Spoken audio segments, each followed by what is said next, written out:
Hi, y'all. Whew. Alrighty. So, first of all, I want to say a huge thank you to Alex because he went with me and braved the ER last night. Well, yesterday afternoon. They won't even let you in if you're coughing or high fever or anything like that. And I said, listen, I don't have any of that. I got a major problem. And I'm not going to discuss it because it's, just TMI. But for 2 days, I had massive bleeding.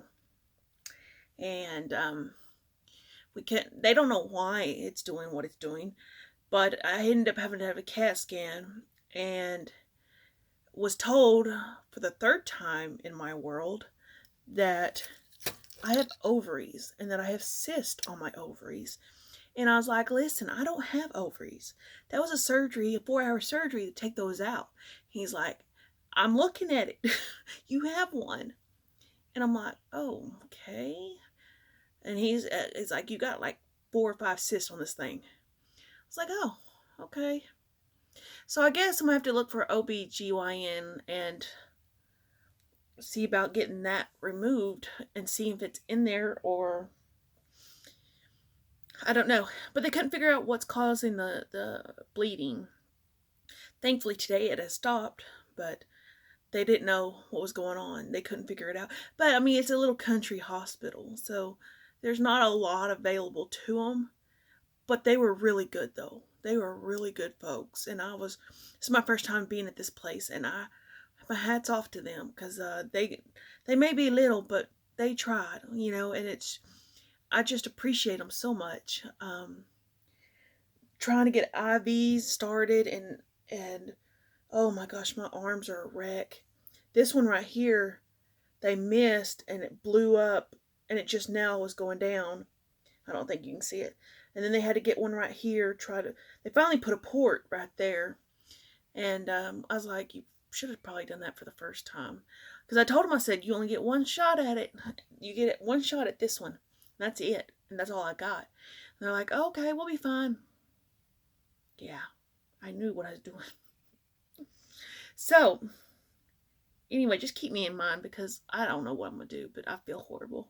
I mean, I'm okay at this moment, but I'm still got a lot of pain, and they gave me a shot of Demerol, which was like, all right, whatever, sure.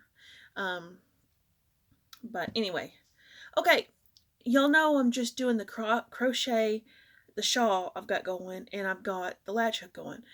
You also know that I've started cross stitch projects. I have at least 2 right now in my tote. That one of them I'm so off count that I just need to scrap what's going on and rip it all out and reuse the fabric because that fabric was gifted to me and I love that fabric. And the other one, I'm not motivated to do it. I'm just not. And I don't know if it's the wrong pattern, wrong fabric. I don't know what the situation is. I don't know. But I have this other little jewel that I've been wanting to stitch. And of course I don't have the threads for it because they call for that expensive shit. What is it called? Dinky dyes. I'm a financially poor crafter. I ain't got dinky dyes. That's a lot of money. That is a lot of money. So this is what I'm wanting to stitch. The Glendon Place. It's one of the dessert ones. Rainbow Parfait. Now I'm not a fan of that orange color. But I'm not even going to probably do this color scheme because first of all, I can't even find a DMC conversion for it. But the biggest problem is my fabric needs to be 19 by 19 or an 18 by 18. I don't have anything that big. I've got a big piece. I'm going to probably have to cut it down. But I don't really have anything that big. I have a 15 by 18, most of it. And I do have one package that's brand new, and the package is 30 by 30. That's a little excessive, and I don't want to cut from that because if I ever have a big project, I need that piece. Will I ever have a big project? Probably not. That's just the hoarder in me saying, I might need that. I just might need that. Anyway, so I really want to start this. I really do. Um, but I don't have.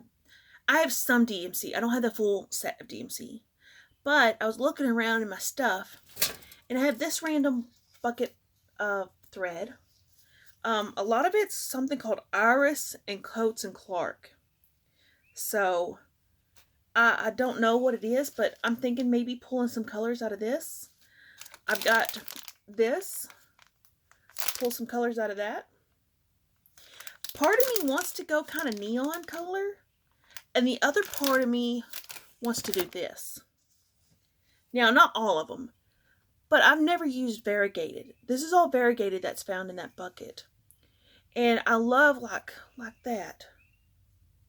You know, I love the variegated. Like the purples and the blues. And look at this one. This one's like Mardi Gras. But I'm really liking those colors. And I mean, if I wanted to do neon, look at that. You know what I'm saying? I don't know how I want to go just yet, because here's some blue neon type stuff. How I want to just do this yet. But I think I just want to pull some thread and be like, let's do this. Let's just do this. And just be my own, march to my own drum, beat of my drum, whatever the fuck that word. What is that, y'all? Anyway, you know what the hell I'm talking about.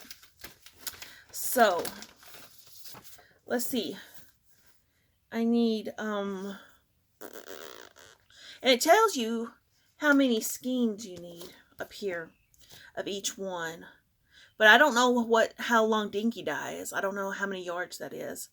And then you need Mill Hill beads. Okay, I will not be getting beads because I'm not about to do beads. We all know that. 1, 2, 3, 4, 5, 6 colors. 1, 2, 3, 4, 6 colors. Let me show you right here. You need 6 colors. And it shows this many skeins. How many it is. But I'm thinking I'm just going to pull 6. And probably, oh, yikes. I may pull more than that because I only have 1 skein of each. So, the fabric I may cut it from is white. So I pretty much am okay with doing whatever color. I'm not good with putting colors together though. That's the problem, is I'm not good in that department. And so I also like the thought of purple, black, and turquoise and pink.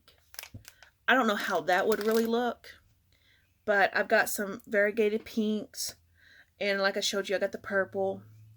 Where'd it go? Like the variegated purple. There's purples in here. You know, the darker purple and some turquoise.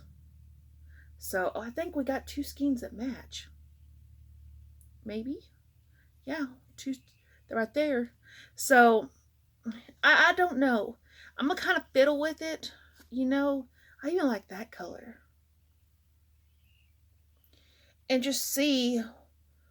I even got something really vintage in here. Really, really vintage. Look at that. I don't even know what this is. It's something embroidery cotton, fast color, 1026, star 6 strand. I don't even know. I don't even want to use this. I want to put it in like a little display case. I really do. I know that sounds stupid, but you know, it is what it is. Look, here's a one in black. How neat is that? This must have been my Mimi stuff. Oh, here's another one. I don't know where this stuff came from, but I found it, and I was like, well, why don't I use it? Look, here's another one of those. I'm going to pull those out and save those. They may be vintage. They look vintage, but, you know, you don't know exactly. Here's another purple thing. I know y'all are like, boring. Let's move on with the show. But, you know, anyway. And then I've got some right here that's Sullivan's. So I mean, there's a lot of surprise in here. There's a lot of different stuff that I could work with. And I want to use stuff that I have on hand, but I don't know if it's washable. I don't know if I get it wet, is it going to bleed? I just don't have these answers on this stuff. I guess I could look up and see if Iris is steady or color fast. I don't know. But anyway, that's what I'm kind of thinking.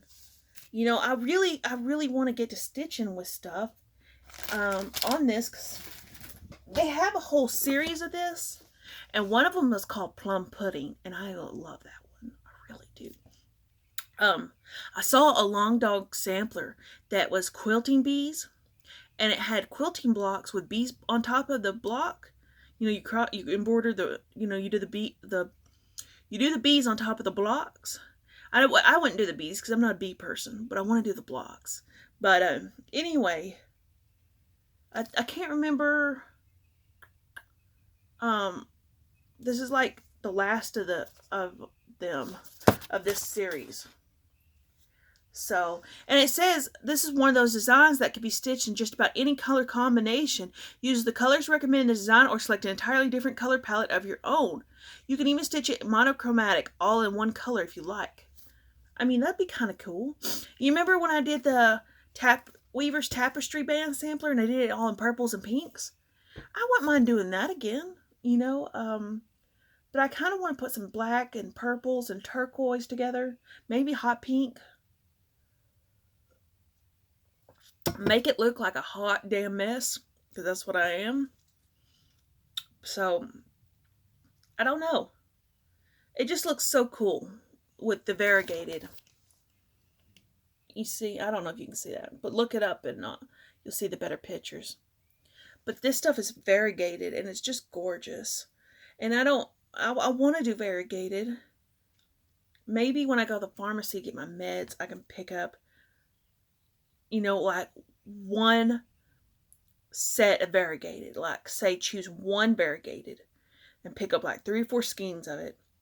And then pick colors that are in that and to accent it. You know, or whatever. And try to use as much as that. My bucket here. But maybe pick out a main theme variegated. Maybe. I don't know.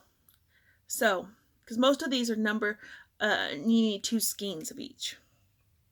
So, it's 198 stitches wide by 198 stitches high. So it's a big girl. It's not like big, but it's a big girl. But I really want to start it. But I don't know if I want to go to Walmart right now. So I may just use what I got and just call it a day. Anyway, guys, I know this video's getting long and y'all are like over it. But that's all I've got going today. Alex's mom made me breakfast. It was so good. Y'all, I feel amazing living here. These people just genuinely care about you and are just good folks. And I'm so lucky. I really am. I'm just really lucky.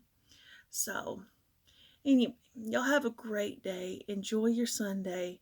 If you're self-isolating still, I love you. I would send you a pizza, but Pizza Man probably won't deliver. I would like a pizza, though. I really want some chicken tenders. Just saying. This girl wants some chicken tenders. I love y'all. Take care.